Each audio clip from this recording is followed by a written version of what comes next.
আপনারা গত 3 বছর যাবত যারা আমাদের milk butter, peanut butter, chocolate butter এই 3টা প্রোডাক্ট খাচ্ছেন, তো এটা যেহেতু একদম ক্রিমি ন্যাচারাল বাদাম থেকে ব্লেন্ড করে বানানো হয়, এটা খুবই একদম স্বাভাবিক একটা ব্যাপার যে গলা আটকায়া যাবে। হ্যাঁ, এটা আপনি বিশ্বের বড় বড় ব্র্যান্ডের পিনাট বাটার বলেন অথবা নসিলা বলেন, সেগুলো কিনে খেলেও সেম ইস্যুটা আপনি ফেস করবেন।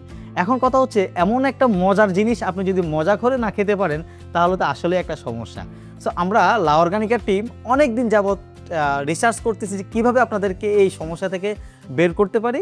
আমরা টেস্ট করে দেখলাম যে এই পিনাট বাটারের সাথে যদি একটু মিল্ক বাটার মিক্স করে খাওয়া যায় তাহলে খাইতে টেস্টটা যেমন বাড়তেছে, গলায় আর আটকাচ্ছে না এবং বাচ্চারা খুব পছন্দ করতেছে। এখন আপনার কাছে তো প্রাইস ইস্যু যে আপনি পিনাট বাটার খাওয়ার জন্য কি আমার কাছ থেকে আলাদা মিল্ক বাটার নিতে হবে? না ভাইয়া, আপনাকে মিল্ক বাটার নিতে হবে না।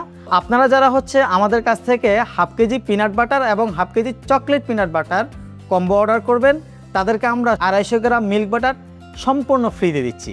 সো যারা লা অর্গানিকার পিনাট বাটার এবং চকলেট পিনাট বাটারটা খেতে চাচ্ছেন স্বাস্থ্যসম্মত উপায়ে, তাদের জন্য এটা খুবই দারুণ একটা অপরচুনিটি। আজই অর্ডার করে ফেলুন। অর্ডার করার জন্য অর্ডার নাও বাটনে ক্লিক করুন অথবা স্ক্রিনে দেওয়া নাম্বারে কন্ট্যাক্ট করুন।